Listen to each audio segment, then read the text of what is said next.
Bonsoir les bien-aimés du Seigneur. Bonsoir bien-aimés dans le Seigneur. Mon peuple périt à cause de son ignorance. Mon peuple périt faute de connaissance. Bien-aimés dans le Seigneur, c'est la connaissance qui va te mettre à l'abri de beaucoup de désagréments. La connaissance. Et quelle connaissance? La connaissance de la parole de Dieu, bien-aimé du Seigneur. Je continue de dire que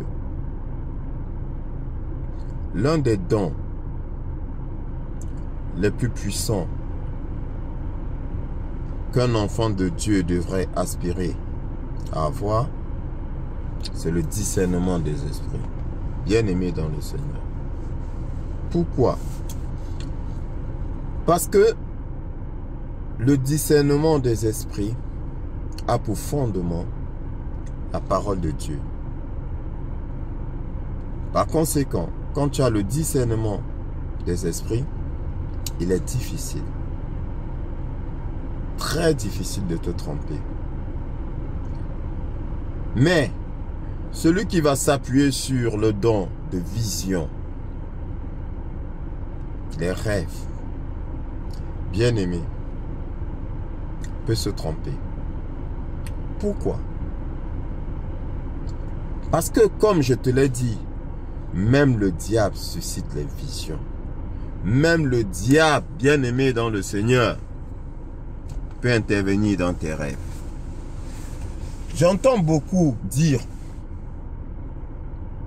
j'ai prié, j'ai demandé au Seigneur de me dire si tel pasteur est de lui, s'il est vraiment son fils et tout. Et puis le Seigneur m'a montré. J'ai fait un rêve. Mais le roi Salomon dit quoi? Le roi Salomon dit, les rêves proviennent de la multitude des occupations. Bien-aimé dans le Seigneur. Les rêves proviennent de la multitude des occupations. Donc ça veut dire quoi? Ça veut dire que il y a certains rêves que tu vas faire tout simplement parce que tu as trop pensé à ces choses-là. À force de penser à une personne, il est fort probable que tu rêves de la personne et tu vas croire que c'est le Seigneur qui te montre. Mais qui vous a dit que tout rêve que vous faites, c'est le Seigneur qui vous montre? Bien-aimé. Qui vous l'a dit? Vous croyez que le démon, il est où? Vous croyez que les esprits malins, ils sont où? Bien-aimé dans le Seigneur, il faut connaître la parole de Dieu. C'est très important. Il faut avoir la connaissance. Parce que si Dieu vit en toi, bien-aimé, le démon, il vit où? Le démon, il vit où? Tu penses que le démon, il vit hors de toi? Il y a l'homme intérieur et l'homme extérieur, bien-aimé dans le Seigneur. Cette voix diabolique qui te demande d'insulter ton frère, cette voix diabolique qui te demande de haïr ton frère ou de faire du mal à ton frère avant que tu ne résistes, tu crois que cette voix-là, elle vient d'où, bien-aimé? Tu crois qu'elle vient de l'extérieur? Elle est à l'intérieur. Elle est à l'intérieur. Même le diable suscite des rêves. Bien-aimé, faut pas qu'on te montre. J'ai suivi des vidéos aujourd'hui. J'étais triste. Bien-aimé, j'étais triste. Parce que il y avait des chrétiens qui intervenaient. C'est des vidéos qui datent. J'ai regardé avant de me rendre compte que ça date d'1 an ou de 2 ans. Pour dire que, ah oui, tel homme est un véritable serviteur de Dieu. Dieu m'a montré. J'ai demandé à Dieu, j'ai fait un rêve. J'ai demandé à Dieu qu'il me dise et Dieu m'a dit. Tu es sûr que c'est Dieu qui t'a dit? Qu'est-ce qui te fait croire que c'est Dieu qui t'a dit? Bien-aimé, pour savoir si c'est Dieu là, rentre dans la parole. Rentre dans la parole et tu sauras s'il est de Dieu. Vous faites des rêves, vous dites que oui, il est de Dieu. Ok, d'accord. Il est de Dieu, n'est-ce pas? Vous l'avez dit il y a de cela 1 an ou 2 ans. Et quand 2 ans après, vous voyez des choses bizarres, qu'est-ce que vous dites? Puisque vous avez dit que c'est Dieu qui vous a montré, 2 ans après là, il pose des actes de faux pasteurs. Qu'est-ce que vous allez dire? Que Dieu vous avait montré, mais faux. Ça veut dire que ce n'est pas Dieu qui vous avait montré. S'il est de Dieu là, bien aimé dans le Seigneur, il ne change pas. Dieu dit quoi? Qu'il n'est pas possible de séduire ses élus. Mais c'est écrit dans la Bible. Parce qu'il y a beaucoup qui disent, oui, il était de Dieu, mais il a changé. Est-ce qu'un arbre change? Un bon arbre ne change pas. Un bon arbre donne toujours de bons fruits et un mauvais arbre donne toujours de mauvais fruits. Faut pas croire. Un élu de Dieu reste un élu de Dieu. Et Dieu l'a dit, qu'on ne peut pas séduire ses élus. Ça veut dire quoi? Ça veut dire que son élu là, celui qu'il a choisi là, dès le ventre de sa mère, il ne changera pas. Bien-aimé dans le Seigneur. C'est la parole de Dieu. Ce n'est pas la parole des hommes. Ce n'est pas la parole des hommes. Vous vous précipitez, vous dites, oui, j'ai fait des visions, Dieu m'a montré que c'est un vrai, que c'est son fils, c'est son enfant. Ah bon? Ah bon? Mais bizarrement, celui que Dieu t'a montré, là, que c'est son serviteur, mais qu'est-ce qu'il fait avec ceux que tu critiques? Ah? Qu'est-ce qu'il fait avec les autres que tu traites de faux pasteurs? Tu traites certains de faux pasteurs et lui tu dis que c'est un vrai pasteur. Et bizarrement, ils sont associés. Est-ce que tu peux m'expliquer cela? Est-ce que tu peux me dire pourquoi est-ce que bizarrement, celui que tu dis que Dieu t'a montré que c'est son fils adoré, que c'est un vrai pasteur, est-ce que tu peux m'expliquer pourquoi est-ce qu'il est associé à ceux que tu traites de faux pasteurs? Les oiseaux d'un même plumage volent ensemble. Les oiseaux d'un même plumage volent ensemble. La Bible dit dans Siracide, qui se ressemble, s'assemble. C'est la parole de Dieu. Qui se ressemble, s'assemble. Donc, tu ne peux pas me dire qu'un véritable serviteur de Dieu va s'associer avec de faux pasteurs. Ce n'est pas possible. Bien aimé, ce n'est pas possible. Un véritable serviteur de Dieu là, il ne s'associe pas avec n'importe qui. Il ne s'associe pas avec n'importe qui. Donc arrêtez de dire que j'ai demandé à Dieu et puis Dieu m'a montré dans un rêve, Dieu m'a montré dans. Mais où mettez-vous le discernement? Vous avez la paresse. Au lieu d'aller dans les Écritures pour vérifier, vous dites que vous demandez à Dieu. J'appelle ça la paresse. Ayez le discernement des esprits sur la base de la parole de Dieu. Vous ouvrez la Bible, vous lisez la parole, vous vous remplissez de la parole et tout de suite, je vous promets, vous n'aurez pas besoin de faire une quelconque prière pour savoir si le soi-disant pasteur est de Dieu ou pas. Vous n'en aurez pas besoin. Vous n'en aurez pas besoin. Bien-aimé dans le Seigneur, lisez la parole. Et puis je vais te dire, bien-aimé,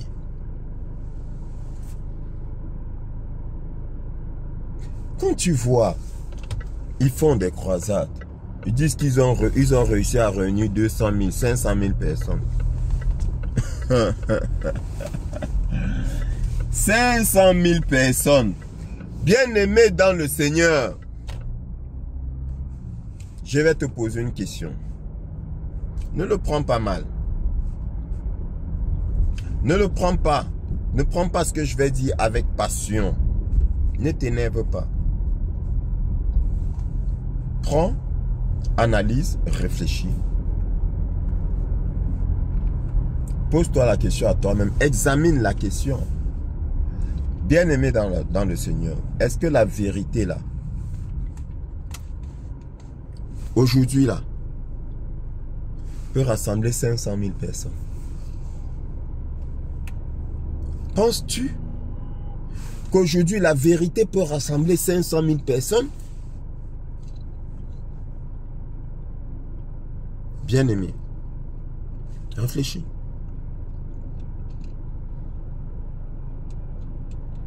Et quand tu vois 500 000 personnes rassemblées là, va écouter ce qui leur est prêché. Et dis-moi si ce qu'on leur prêche c'est un enseignement. Mais la preuve en est que rien que les petits enseignements de quelques minutes que nous faisons, beaucoup se lassent. Ils n'écoutent pas.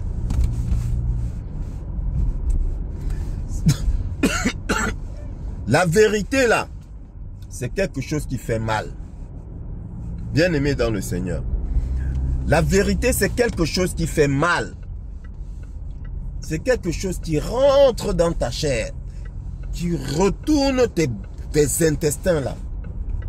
Bien-aimé, et qui te met mal. C'est quelque chose qui te donne des sueurs froides, qui crée des nœuds au creux de ton ventre, bien-aimé dans le Seigneur, et qui te fait honte. Il faut être courageux pour écouter la vérité jusqu'au bout. Dans les derniers jours, les gens auront la démangeaison d'entendre les choses agréables. C'est les choses agréables qui réunissent 500 000, 300 000, 500 000 personnes. Ce sont des choses agréables qu'elles sont venues écouter. Ce n'est pas la parole de Dieu que ces personnes-là viennent écouter. Ce n'est pas un enseignement qu'elles viennent écouter. Ce n'est pas une demande de repentance qu'elles viennent écouter. Dès lors que tu dis aux gens, repentez-vous, bien-aimés, ils te fuient. Ils ne sont plus là, ça ne les intéresse pas. Alors, qu'est-ce qui les intéresse? Qu'est-ce qu'il y a d'intéressant pouvant réunir autant de personnes? Bien-aimés, ce sont les miracles. Ces personnes sont à la recherche des miracles. Bien-aimés dans le Seigneur, ce sont les miracles qui les attirent. Et tu vas donc voir, ils font des miracles en public. Y a-t-il des handicapés dans la salle? Qu'ils viennent avec leurs béquilles. Et blablabla, et blablabla, et charabadabada, et rikabababa, et machin, et tout. Cela, à tort et à travers, vas-y, cours. Il se met à courir. Et les gens sont là, ils acclament. Ils acclament. L'apparition de cet impie se fera par le pouvoir de Satan. Avec quoi? Des miracles, des prodiges mensongers. Des miracles et des prodiges mensongers, dit le Seigneur, mensongers. Bien-aimé, comme a coutume de dire le pasteur Gédéon, l'Ivoirien, il dit, mais pourquoi vous n'allez pas, si vous cherchez tant des malades à guérir, mais allez dans les hôpitaux. Allez dans les hôpitaux, il y a plein de malades là-bas qui ont besoin de guérison. Pourquoi ces gens-là ne visitent pas des hôpitaux pour guérir les malades? Il y a des chrétiens qui sont couchés à l'hôpital et qui ont besoin de guérison. Bien-aimés dans le Seigneur. Mais ils ne peuvent pas s'élever. Pourquoi est-ce qu'ils ne font pas des passages dans les hôpitaux pour les guérir? Ils font seulement des guérisons spectaculaires devant des foules et des foules. Même notre Seigneur ne faisait pas ça. Ah non? Non, non, non, non, non. Notre Seigneur. Et puis je vais vous dire, bien-aimés dans le Seigneur. Quand vous voyez des affiches là, des gens qui affichent, ils vous disent séminaire ou croisade à telle date, miracle, guérison et miracle. Ils vous annoncent déjà les guérisons et les miracles, bien-aimés. Ces choses-là ne se programment pas. Ces choses-là ne se programment pas. Parce que l'Esprit Saint est imprévisible, bien-aimé dans le Seigneur. Il est imprévisible. C'est lui qui décide. C'est à lui de voir ce jour-là s'il va opérer des guérisons ou pas. Hein? C'est pas genre j'appelle l'Esprit Saint. Ça dit que un mois avant, je sais déjà que je vais guérir des gens. Et tu le sais comment? Es-tu Dieu? Es-tu Dieu? Oui, on me dira que c'est la foi. Mais la foi ne fonctionne pas comme ça, bien-aimé dans le Seigneur. La foi ne fonctionne pas comme ça. La foi ne fonctionne pas comme ça. Il y avait Pierre. Je crois que c'était qui? Pierre et Paul? Pierre. Le monsieur paralysé, là, le paralytique qui était à l'entrée de l'église où ils allaient. On dit que ça faisait 40 ans que ce monsieur-là venait tous les jours. Il leur a demandé une pièce. Et puis les apôtres du Seigneur lui ont dit qu'ils n'ont pas d'argent à lui donner. Tout ce qu'ils ont à lui donner, c'est quoi? C'était la guérison. Ils ont dit, lève-toi et marche. Il s'est levé, il s'est mis en marche. On dit, ça fait 40 ans. Mais pourquoi je te parle de ça? Mais parce que c'est un lieu que fréquentait notre Seigneur Jésus-Christ. Donc ça veut dire qu'à l'époque de Jésus, Jésus venait, le monsieur, il était là. Mais pourquoi est-ce que Jésus ne l'a pas guéri, bien-aimé dans le Seigneur? L'Esprit Saint est imprévisible. D'accord? On ne le programme pas. On ne donne pas rendez-vous à l'esprit de guérison. Non, bien-aimé dans le Seigneur. Peux-tu commander le Seigneur lui-même? Tu ne peux pas le commander. C'est lui qui décide. Le Seigneur peut décider qu'aujourd'hui, là, je ne fais pas de guérison. Quand les pharisiens, quand ils ont demandé à Jésus des miracles, qu'est-ce qu'il a dit? Il a dit à cette génération adultère, hein, je ne donnerai point de miracles que celui de Jonas. Il a refusé. Alors, donc, Dieu peut refuser. Vous pouvez faire une croisade d'un séminaire. Dieu dit que ici, là, il n'y aura rien. Ici, il n'y aura rien. Ce n'est pas vous qui décidez. Hein. Ça s'appelle le discernement. Sur la base de la parole de Dieu. Bien aimé, ça m'attriste quand je vois ça. J'ai le cœur qui saigne. Parce que le but, en fait, c'est quoi? Ok. Il y a beaucoup qui y vont, qui disent, oui, parce que j'ai lu quelques témoignages. L'autre dit, ouais, je saignais tout le temps. Et après, depuis que j'ai commencé à écouter un tel, je ne saigne plus. Ou bien je suis allé à cette rencontre-là. L'autre dit, j'étais paralysé. J'avais des difficultés, blablabla, blablabla. Bon, je ne doute pas. Je ne dis pas que c'est faux, bien aimé dans le Seigneur. Mais et après, es-tu rempli de la parole? Si ce sont des attaques que tu as eues, ces attaques ne vont-elles pas se répéter, revenir? Et comment tu vas te défendre? Donc c'est pour dire quoi? C'est pour dire que le but c'est de vous donner les armes pour que vous puissiez être souverain, bien-aimé dans le Seigneur. Vous ne devez pas dépendre de qui que ce soit. Vous devez être capable de vous défendre vous-même parce que je vous dis, vous êtes à l'image de votre Père. Vous êtes à l'image de votre Père. Vous êtes rempli de puissance, bien-aimé dans le Seigneur. Vous êtes rempli de puissance et vous devez apprendre à utiliser cette puissance-là. Et nous sommes là pour vous éclairer. Nous ne sommes pas là pour faire pour vous. Non. Nous sommes là pour vous éclairer. À travers la parole, avec la parole. Bien-aimé, si tu ne connais pas la parole, bien-aimé dans le Seigneur, tu n'auras aucune puissance. Je dis, si tu ne connais pas la parole, tu n'auras aucune puissance. Vas-y, va à ces séminaires où je ne sais pas comment ils appellent ça. Ces rencontres de miracles et tout, vas-y. Vas-y. Tu les feras tout le temps. Tu tomberas malade tout le temps et tu iras là-bas tout le temps, bien-aimé dans le Seigneur. Ça dit que ce sera non-stop. Mais, bien-aimé dans le Seigneur, si tu es rempli de la parole, si tu te connais toi-même, si tu apprends à te connaître avec l'aide de la parole, à travers la parole, tu découvres qui tu es, fils du roi des rois, dont roi toi-même, bien-aimé dans le Seigneur, tu pourras combattre. Tu pourras combattre, tu pourras te défendre. Tu n'auras pas besoin de chercher un quelconque pasteur pour chasser les démons qui te persécutent. Ben non, tu n'en auras pas besoin. Parce que dans le cas contraire, tu seras toujours à la recherche des rencontres de ces pasteurs-là, soi-disant pasteurs. Tu seras toujours veillée de prière. Tu iras à toutes les veillées de prière, bien-aimé dans le Seigneur. Ouais.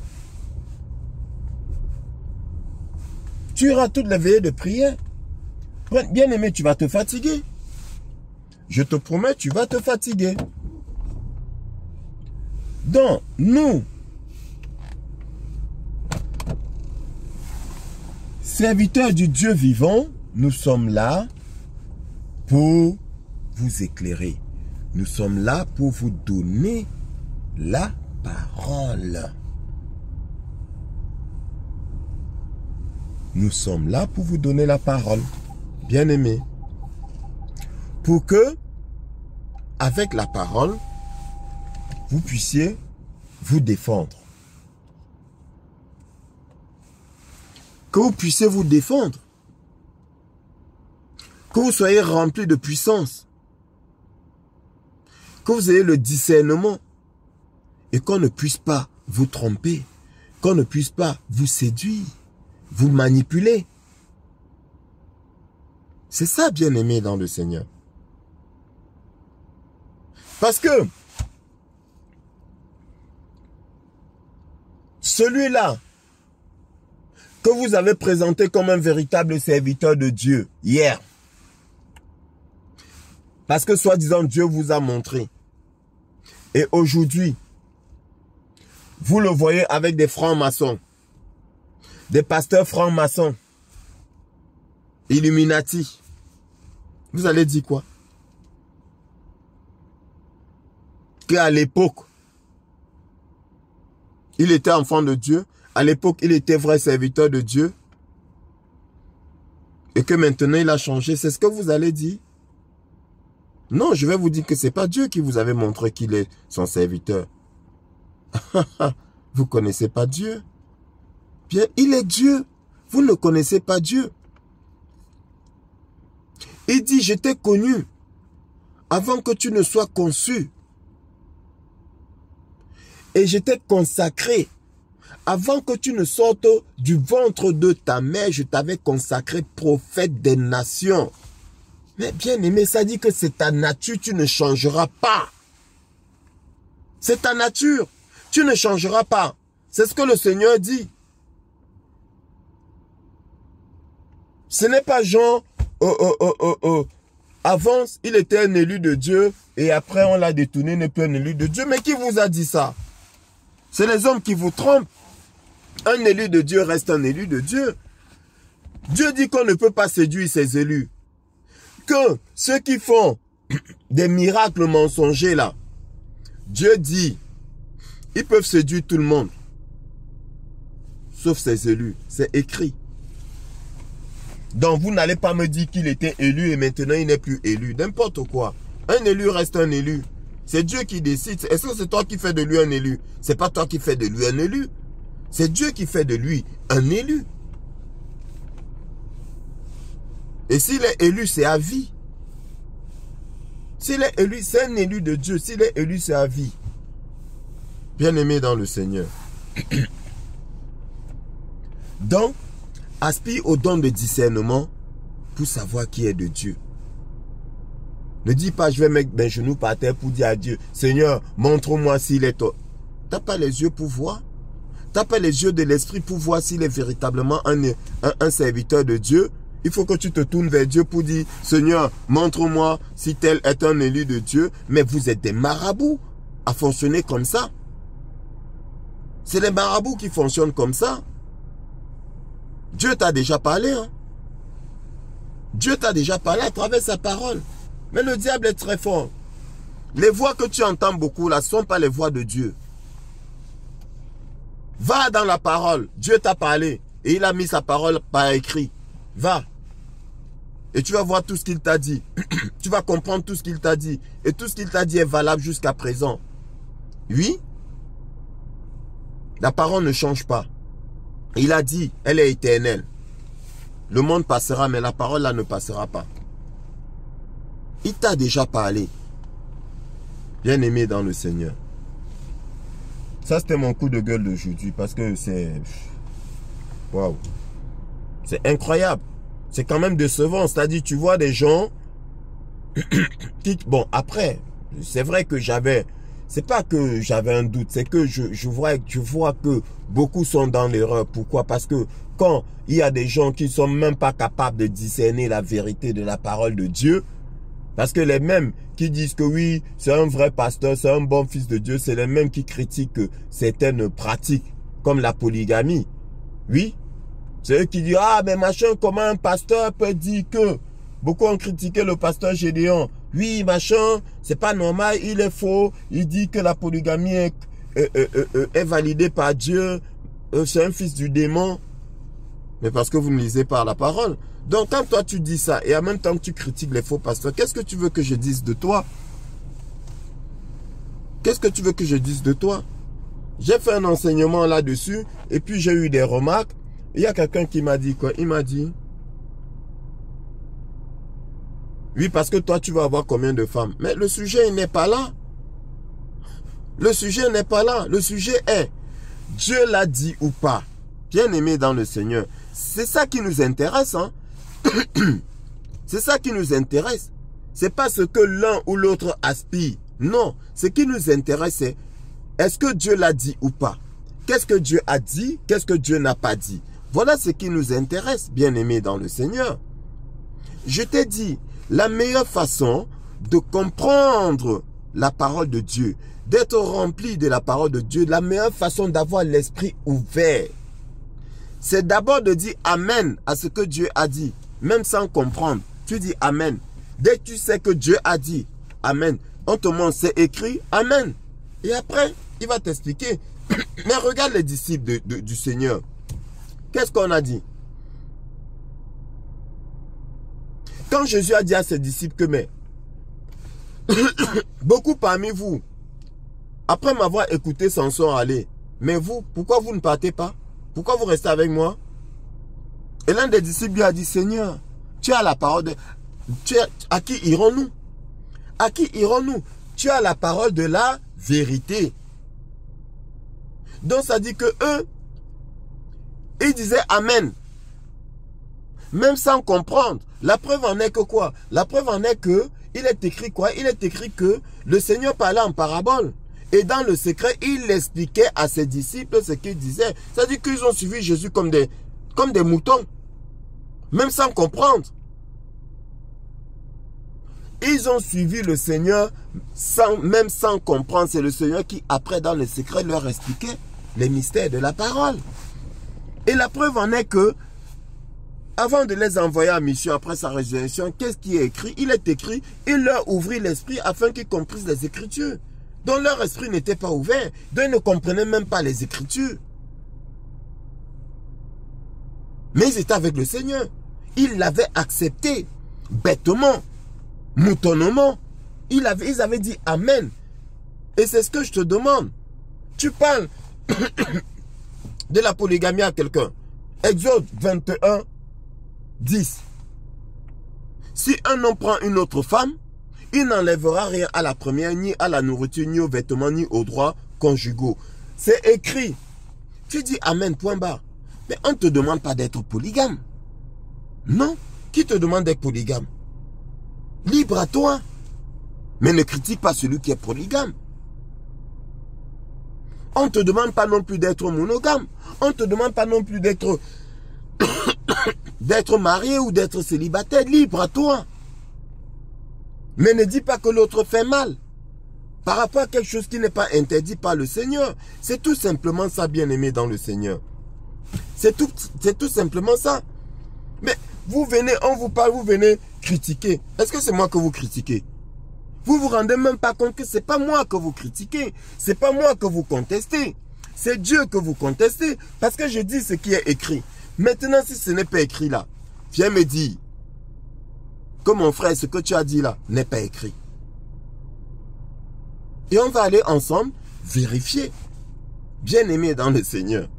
On va aller ensemble vérifier si c'est écrit ou pas. Aussi simple que ça. Mais je te le dis,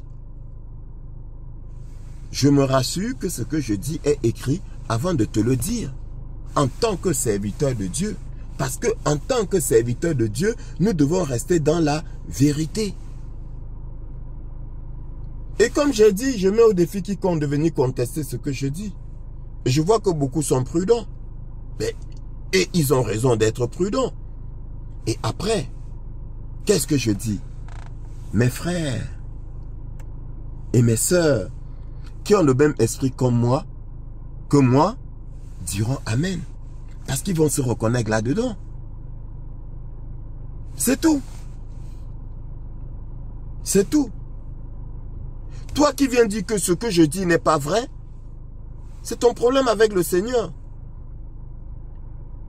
L'autre m'a répondu que, est-ce qu'il y avait deux Èves? Mais pourquoi voulais-tu qu'il y ait deux Èves?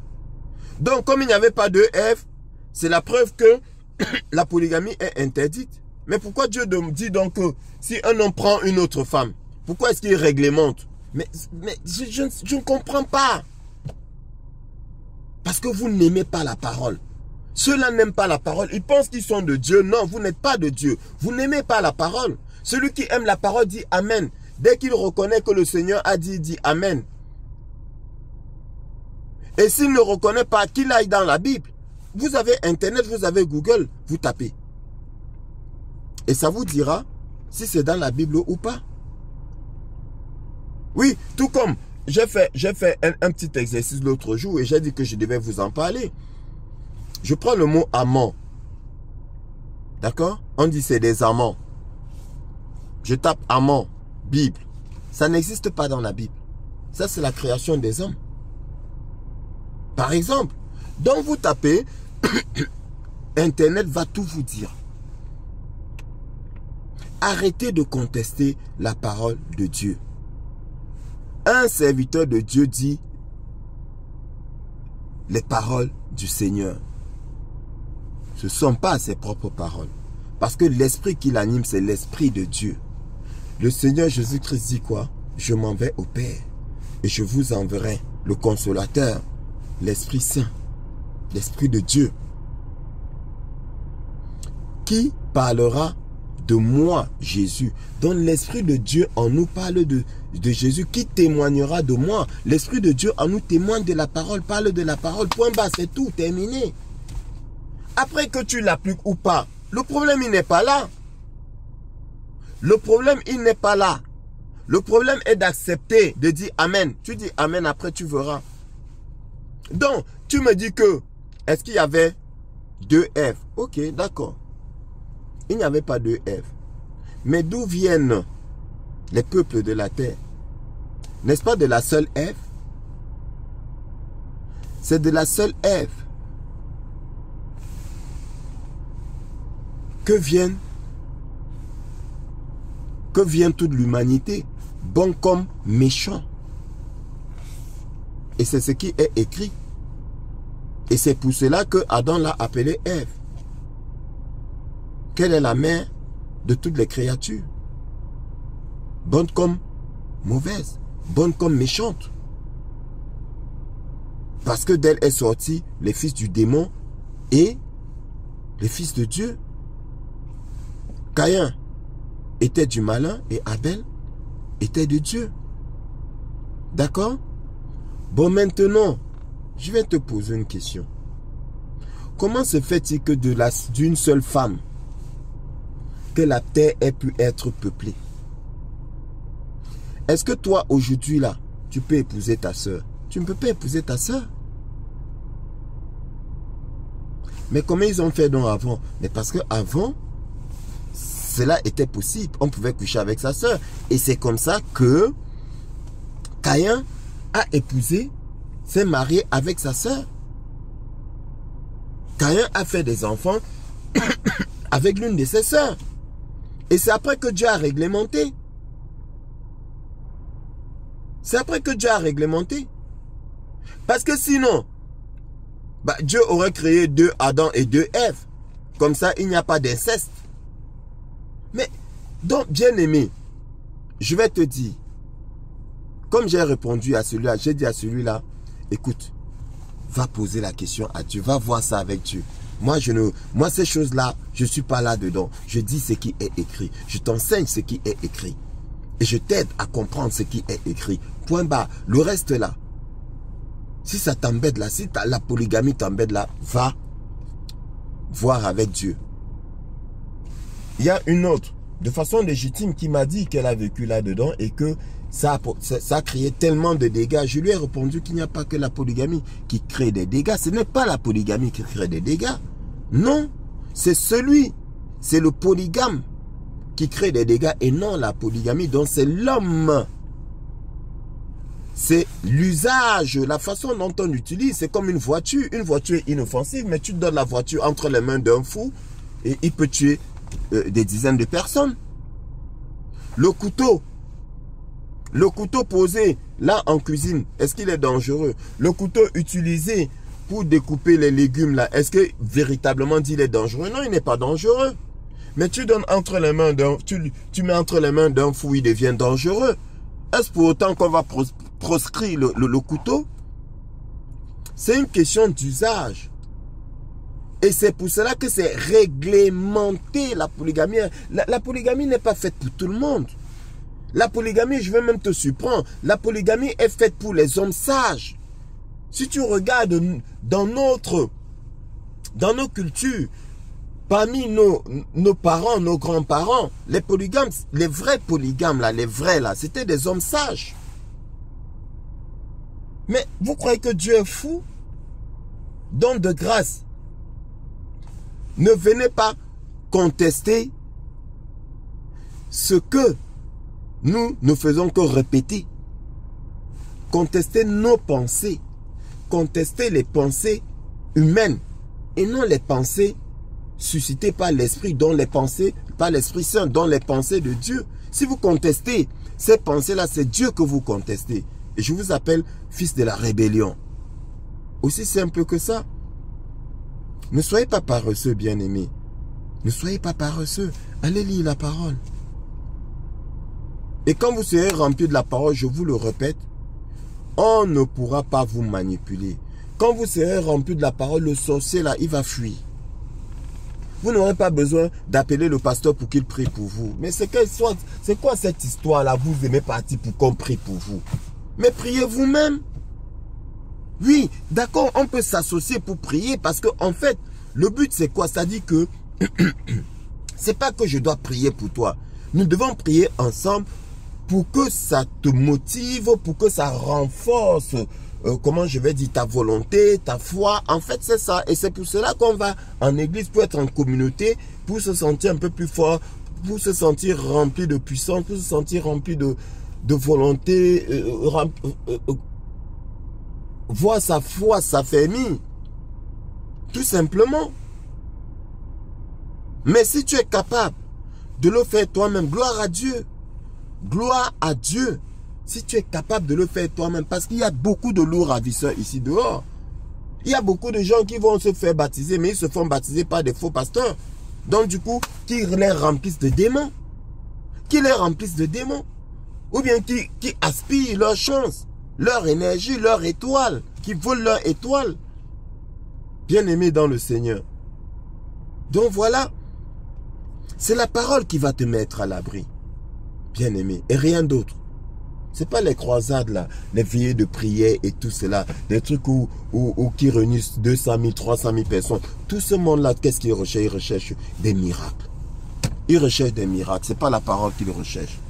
Ce n'est pas la parole, ce n'est pas l'enseignement qu'ils recherchent. C'est des miracles. Et les loups ravisseurs, là, ils ont compris. Hein? Ils ont compris.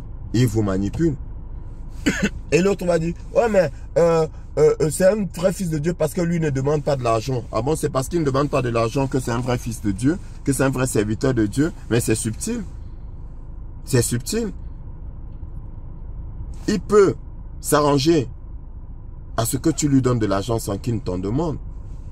C'est vieux comme le monde. C'est pas compliqué. Hein? Ah non, c'est pas compliqué, bien aimé dans le Seigneur. Donc bref, c'était mon petit coup de gueule. Aspire au discernement des esprits et tu ne te feras pas manipuler. Que le Seigneur te bénisse.